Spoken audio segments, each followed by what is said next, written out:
En la actualidad no existen terrenos que estén prohibidos a la inteligencia.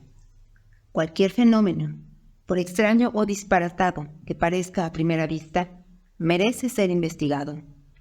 El estudio del espacio o la física nuclear, por ejemplo, merecen tanto nuestro interés como la magia, la brujería o cualquier otro fenómeno no humano. Esto no quiere decir que estemos dispuestos a aceptar cualquier cosa como un hecho verdadero que merezca ser investigado. Pensemos simplemente que en el universo que nos rodea y en sus leyes del funcionamiento está la explicación de todo. Y tenemos la absoluta certeza que cuando la inteligencia del hombre se atreva a explorar todos los campos, comprenderá lo que ahora parece incomprensible.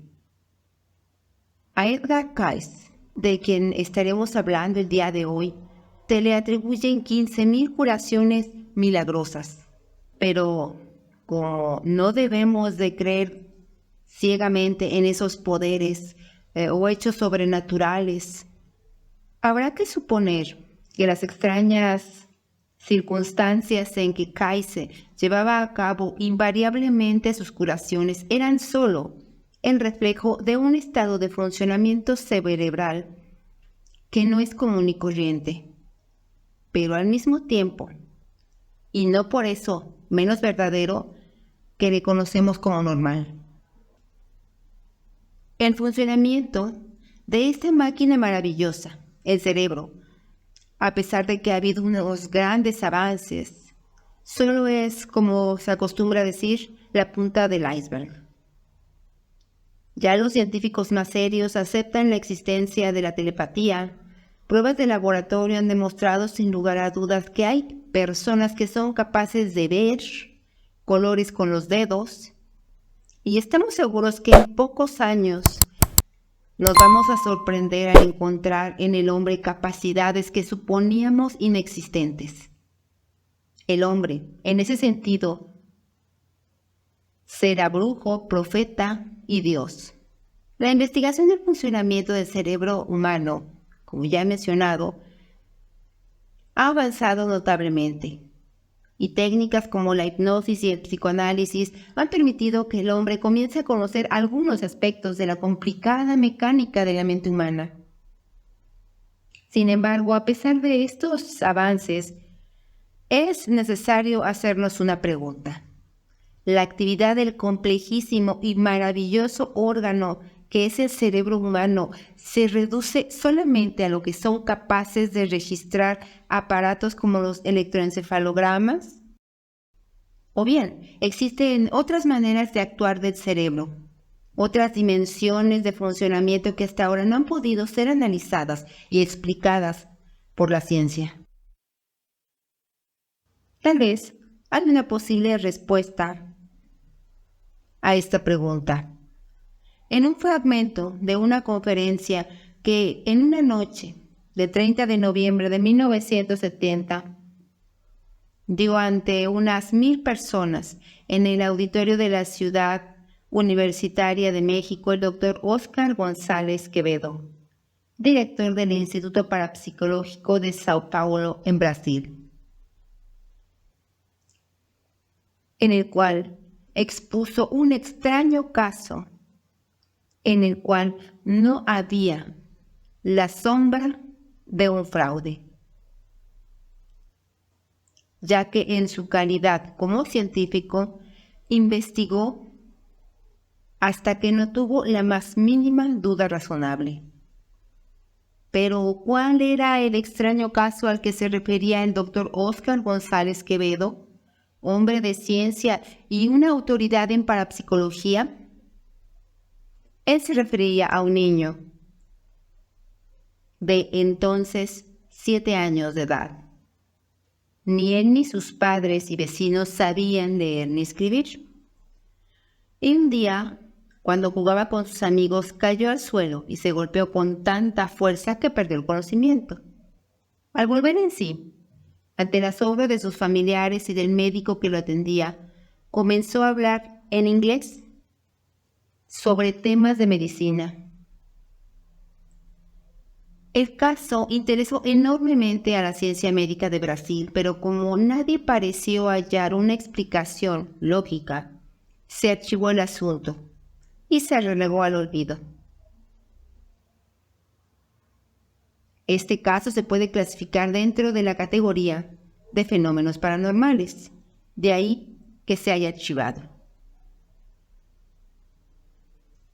De hecho, cientos de casos de índole extraña similar ocurren diariamente y nos limitamos a mirarlos con desconfianza o temor. Lo expresado por el doctor Quevedo nos hace reflexionar un poco, hablando acerca de esas proezas atribuidas, por ejemplo, desde la antigüedad a magos babilónicos, a las pitonisas griegas o los sacerdotes druidas. ¿Quiere decir que son una mentira?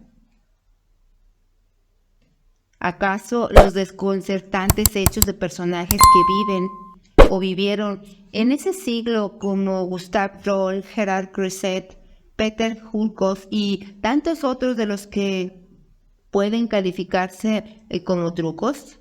¿O debemos aceptar que el estudio de los fenómenos extranormales o parapsicología ha alcanzado ya su mayoría de edad y que la realidad de estos fenómenos es motivo de seria investigación en cientos de universidades en todo el mundo? Intentando responder a estas preguntas, estaremos analizando un caso de un hombre y sus facultades. Este hombre nació a finales del siglo XVIII en Estados Unidos y murió el 3 de enero de 1945. Su nombre, Edgar Cayce. Un visionario. El nombre de Edgar Cayce es todavía reconocido por miles de personas, muchas de las cuales fueron curadas por sus extraños poderes. ¿O es que su cerebro durante largos periodos de tiempo funcionaban en una realidad diferente a la que estamos acostumbrados? Tal vez algún día podamos encontrar una explicación clara a lo que ocurría en la mente de Edgar Cayce. Mientras tanto, nos estaremos ocupando un poco de su historia. A él también se le conoce como el profeta durmiente, debido a que sus profecías y actos paranormales los llevaba a cabo estando dormido. También hay quienes les llegan a conocer como el Nostradamus americano, por haber nacido en Estados Unidos. Empezaremos en una tarde de agosto de 1941, cuando Cayce despertó de un corto sueño. Contempló los rostros sorprendidos de quienes le rodeaban y se supo que había anunciado algo sensacional, algo tan importante y que afecta tanto a la seguridad de Estados Unidos que se lo comunicaron a las autoridades. Lo que Edgar Cayce había anunciado era que antes de terminar el año de 1941, Estados Unidos sufriría un ataque de Japón y entraría en una Segunda Guerra Mundial. Pero en esa ocasión, Cayce no solo se refirió a Pearl Harbor, dijo algo más. Varios años después de terminar la guerra se iniciará otra mucho más larga, cuyo escenario será el sureste asiático en Indochina. Lo que entonces era Indochina francesa, actualmente es Vietnam. Pero antes de continuar, retrocedamos y vayamos a una pequeña población norteamericana, Hopkinsville, Kentucky. Es el mes de mayo de 1887. Edgar Cayce, con tan solo 10 años, llega a su casa, terriblemente excitado y con fiebre muy alta. Dentro de sus delirios por la fiebre, mencionó que la única manera de curarse sería con una cataplasma que deberían aplicarle en la nuca. Cuando sus padres se disponían a llamar al médico, Edgar, que deliraba de pronto, pronunció de manera firme y clara: la única manera de curarme será con una cataplasma. que deberán aplicarme en la nuca. Durante los siguientes minutos, Edgar dio varios nombres de plantas medicinales e indicó con gran precisión la manera de prepararlas. Las instrucciones que Edgar dio a sus padres fueron seguidas por estos al pie de la letra, y al día siguiente el niño se encontraba totalmente sano y no recordaba nada de lo que sucedió. Los padres de Edgar prefirieron no interrogar a su hijo y pasar de largo el tema. Pero antes de que pasara una semana, el matrimonio recibiría una gran sorpresa. Una tarde, cuando el niño regresaba de la escuela, el padre decidió hablar con él sobre su mal aprovechamiento escolar. El señor Kais le hizo varias preguntas elementales para ayudarlo a estudiar, pero Edgar no solo fue incapaz de contestarlas, sino que se quedó dormido. Entonces sucedió algo fantástico. El niño, que tenía los ojos cerrados, comenzó a hablar con voz sin matices, de manera mecánica. Ante la natural perplejidad de su padre, el niño se refirió a temas de cultura superior y dio información sobre cosas que jamás se había leído o comentado en la familia. El padre de Edgar comunicó lo sucedido al director de la escuela y ante el asombro de maestros y alumnos, el niño, dormido, pudo repetir esa hazaña. La noticia de lo hecho por Edgar corrió como un reguero de pólvora en la pequeña población de Hopkinsville. Según los cronistas de la vida de Edgar Cayce, este era desde niño una persona retraída y en extremo modesta. Le desagradaba que su extraño don lo hubiera convertido en una atracción local, casi en un fenómeno de feria, o al menos así se sentía. Se negó a seguir haciendo la exhibición de su maravilloso e inexplicable don y se negó a explotarlo económicamente. Con el paso de los años se aficionó a la fotografía hasta que montó un pequeño laboratorio fotográfico, del que obtenía modestos ingresos que le permitían vivir. Cuando cumplió 22 años, en 1899, conoció a una joven, Gertrudis. Ella haría cambiar la vida de Edgar, iniciándose así la época de los prodigios de Edgar Cayce. Gertrudis conocía los extraños poderes de su enamorado y estaba muy interesada en ellos. Suponía que su novio tenía una elevada misión en la vida, pero cuando Edgar se despidió de su novia, se sintió mal por negarse a complacer sus deseos. Una fuerte jaqueca se apoderó de él y su voz comenzó a debilitarse hasta que no pudo hablar. La enfermedad angustió a los padres de Edgar, que los llevaron a un especialista que dio un diagnóstico bastante impreciso, que en nada alivió su enfermedad. Por el contrario, se prolongó por meses y no había señal de que cediera. Así pasó el tiempo hasta que un día un hombre que había llegado al pueblo, llamado Al Laine, era hipnotizador y daba funciones en un teatro cercano. Así que decidieron acudir.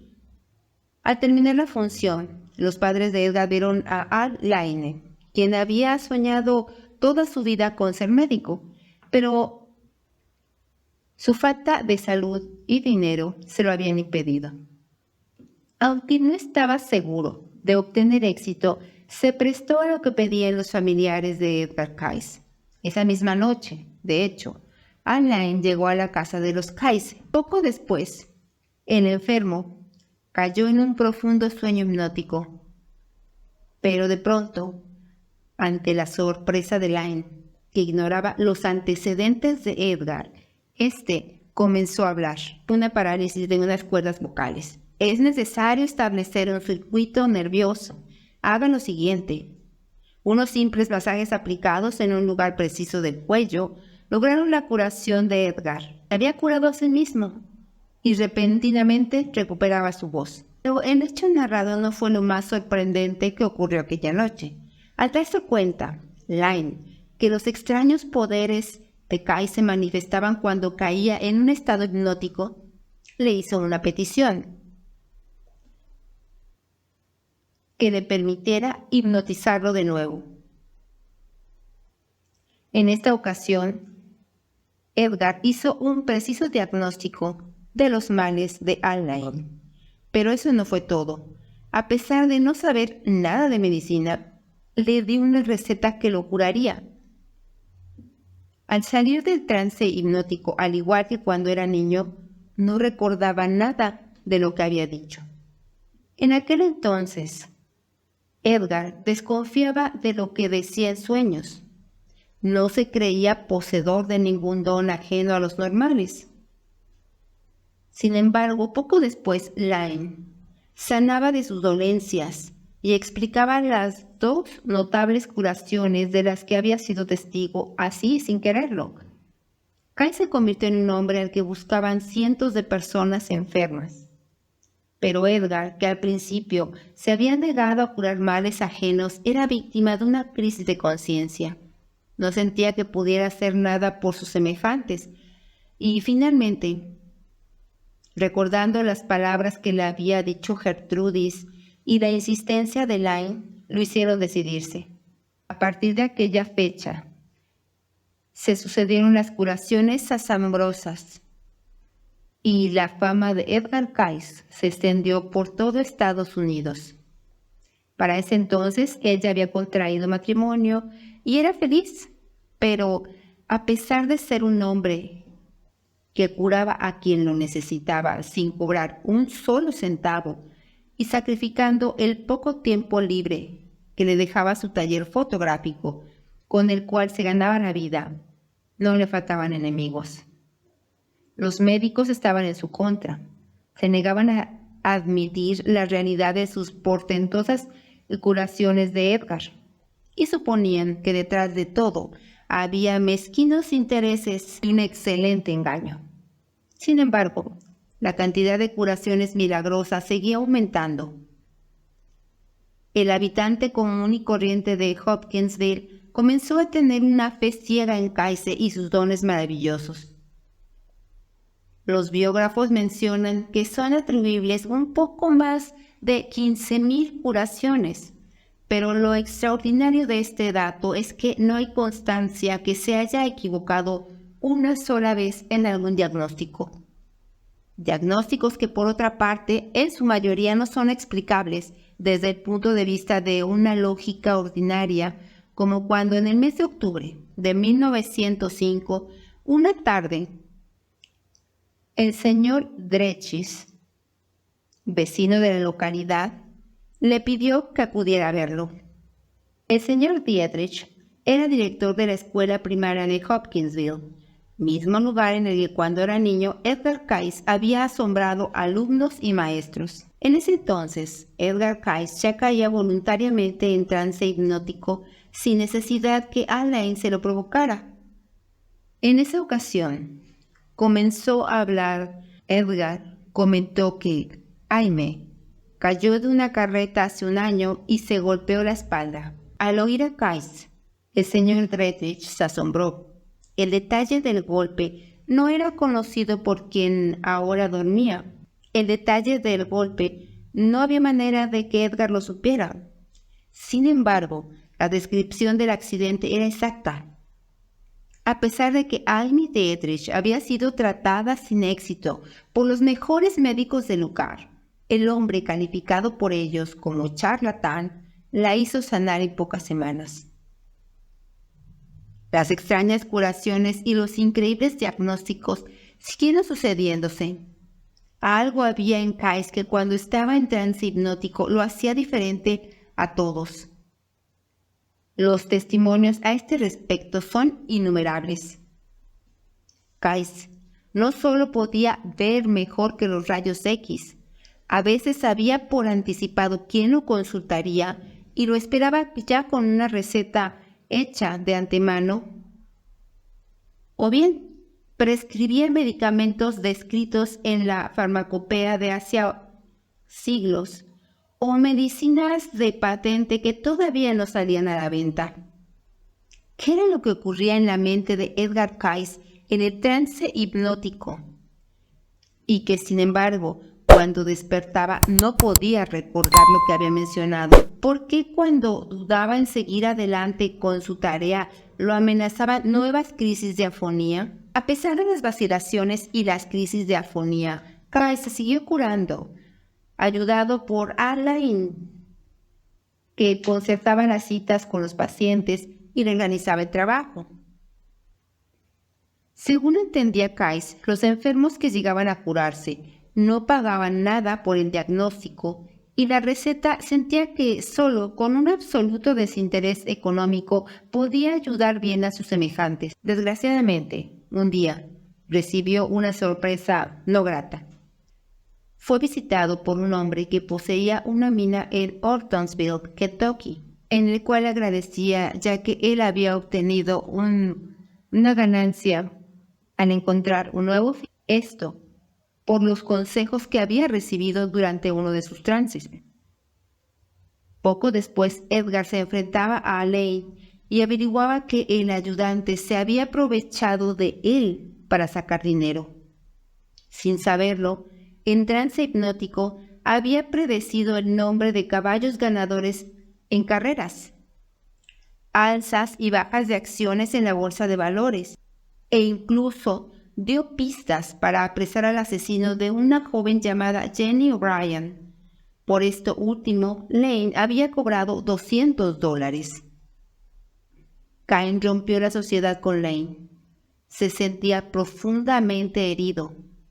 Decidió abandonar temporalmente las consultas y le pidió consejo al Dr. Blackburn, un viejo amigo de la familia.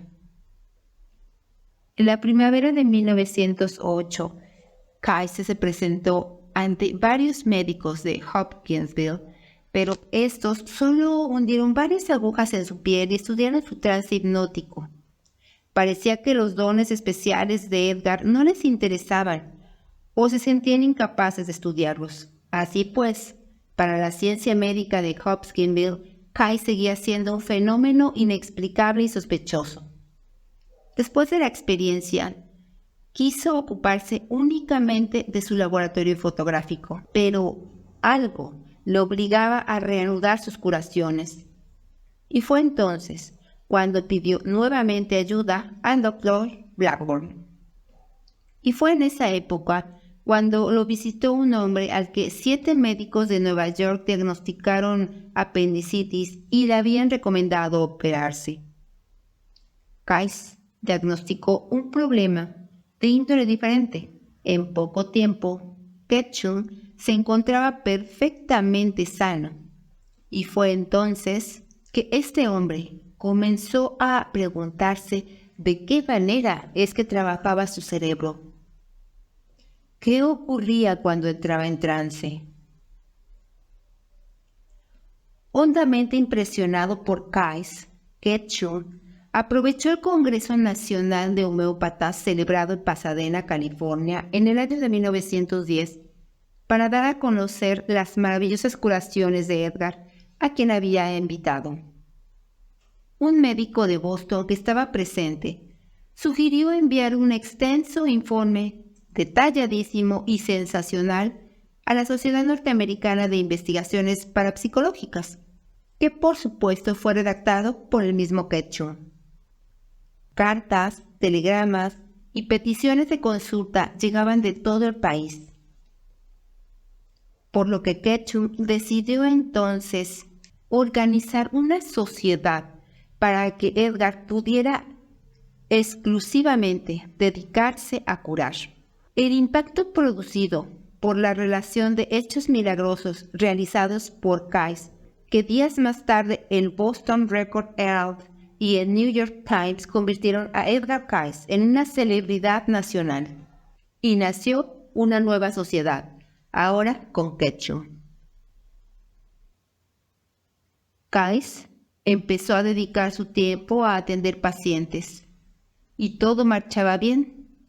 El dinero que ganaba le permitía a Cayce vivir modestamente, pero un día recibió una llamada para que tuviera que regresar a casa. En matrimonio, Cayce había tenido su primer hijo, y en aquel entonces, solo tenía unos días de nacido. había enfermado y la enfermedad no alarmó demasiado a Gertrudis. Ella tenía una enorme confianza en los que suponía poderes ilimitados de su marido, así que le pidió que entrara en estado de hipnosis. Pero cuando Edgar Cayce despertó, vio gran tristeza en el rostro de su esposa. En esta ocasión, sus dones solo le sirvieron para dar un diagnóstico tan preciso como todos los suyos. Pero ahora era fatal e irremediable, ya que varios médicos fueron llamados inmediatamente para atender al niño, pero fue inútil. No se pudo salvar. Pasó el tiempo, y antes de un mes, la que ahora estaba gravemente enferma era Gertrudis, quien se debilitaba a cada momento y escupía sangre.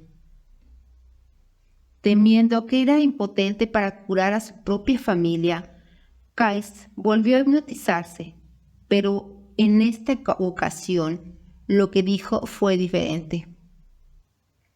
Debes de tomar un té caliente, al que le agregarás 1/10 de heroína. Tienes que hacer inhalaciones de aguardiente de manzana y, sobre todo, masajes en la columna vertebral. El diagnóstico y la curación recetada era un tanto extraña para el doctor Blackburn, el viejo amigo de la familia, y supuso que Cayce se había equivocado. Sin embargo, Edgar no se equivocó. Gertrudis, su esposa, sanó con gran rapidez. Los osteópatas admiten que ciertos trastornos en la columna causan desórdenes orgánicos que aparentemente no tienen relación con la columna vertebral. Años después, las cosas no marchaban bien para Edgar. Sentía que su nuevo socio, Gertrude, quería enriquecerse rápidamente, pidiéndole que aumentara los honorarios, consultas, a lo que siempre se negó. Después de su negativa, Edgar fue víctima de violentas jaquecas. Sabía que cuando esto pasaba era porque sus trances hipnóticos eran aprovechados para obtener beneficios económicos. Poco después, sus sospechas fueron confirmadas. Gertrude hacía negocio utilizando a Cayce, disolviéndose nuevamente esta sociedad. Solo después de recibir el segundo descalabro, Cayce comprendió que la única persona en quien podía confiar era su esposa y decidió trabajar con ella. Y desde que comenzó a trabajar con Gertrudis, sus diagnósticos fueron más notables, llegando inclusive a darlos en idiomas que él no conocía. Pero la ciencia médica seguía pensando que Edgar era un estafador, por lo que fue invitado con el objeto de ponerlo en ridículo al hospital de Birmingham, Alabama. Cuando llegó al hospital, se durmió a pedida de los médicos. Tenía el interés de que les hablara de un enfermo que Edgar ni siquiera había visto. Casi al instante, Cayce hizo una descripción precisa de los síntomas del enfermo, pero a pesar de lo prodigioso del hecho, los médicos no se dejaron convencer. Entonces, según consta por los archivos del hospital, ocurrió que Cayce definió: el enfermo ha producido una grave infección entre el primero y el segundo dedo del pie izquierdo. Compruébenlo, por favor. Cuando Cayce abandonó el hospital dejando asombrados a los médicos, hizo un diagnóstico del enfermo, que tenía una complicación infecciosa que no había sido notada por los médicos, y prescribió una curación a base de plantas medicinales. A partir de ahí, el siguiente objetivo de Edgar fue fundar un hospital. Lo imaginaba en Virginia Beach, a orilla del mar. Y para fortuna de Cayce, su deseo se hizo realidad. Un antiguo paciente suyo, considerado desahuciado y que había sido curado milagrosamente, puso el capital para el sanatorio. El nombre de esa persona fue Morton Blumenthal. Y para 1928 se inauguró el hospital. Dentro de él se verían las más asombrosas curaciones.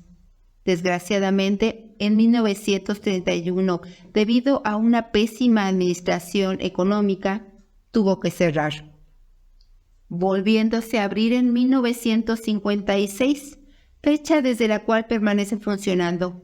Desgraciadamente, Kais ya no lo dirigía, ya que falleció el 3 de enero de 1945 en la edad de 68 años, con el peculiar antecedente que predijo 3 días antes de la fecha de su muerte. A la muerte de Kais, su fama era tal que creó un comité de investigaciones que estudiaron uno a uno los 15,000 casos de sus asombrosas curaciones, sin haberse encontrado en ningún caso investigado el menor rastro de engaño. Pero en la vida de Kais no solo hubo curaciones y diagnósticos inexplicables desde el punto de vista lógico, también hizo algunas profecías. Por mencionar algunas de sus predicciones, anunció el despertar de uno o ambos volcanes, el Vesubio y el Etna. Para 1934 predijo que la mayor parte del territorio japonés se deslizaría hacia el mar. En la actualidad, el geólogo japonés Nobuchiko Ohara sostiene que Japón se hunde constantemente en el mar de 2 a 3 centímetros por año. Con respecto a la ciudad de Nueva York, anuncia su repentina desaparición a través de una visión. El año 2100 en Nebraska. También se vio a sí mismo viajando en un gran avión de metal con forma de cigarro, alcanzando enormes velocidades. En un determinado momento, el vehículo se detuvo en una ciudad completamente destruida. Cuando preguntó, le respondieron que era Nueva York. Profetizó también sobre una ciudad de oro, la cual será descubierta en el desierto de Gobi. Aseguró que serían descubiertos poderes ocultos en las aguas de Bimini y cristales de cuarzo serán reconocidos por sus propiedades curativas. Ahí está ubicada la Atlántida, señaló. Y con respecto a esta mítica Atlántida, los registros de la Atlántida serán abiertos a todos los iniciados espirituales en el conocimiento del Dios único. Una cámara secreta será encontrado y el levantamiento del templo hará los registros accesibles. Predice que Atlantis deberá subir de nuevo. Sobre el cambio climático asegura que el derretimiento de hielo en Groenlandia y la Antártida podrían provocar una violenta actividad tectónica en el planeta y, consiguientemente, erupciones volcánicas, terremotos, tsunamis e inundaciones. Esta fue la vida de Edgar Cayce.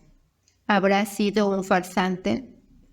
Tal vez muchos opinen así, pero 15,000 curaciones extraordinarias son demasiadas para un hombre que nunca buscó el beneficio económico que le pudo dar su fama.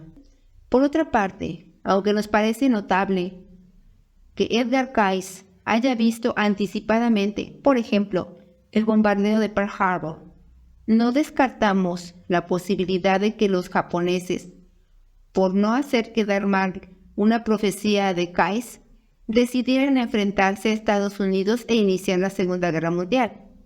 Pero en fin, el caso Cayce seguirá siendo motivo de debate. Si alguien cree que ese hombre fue solo un charlatán, tiene a su disposición un archivero con 15,000 casos registrados por el Instituto Cayce de Estados Unidos.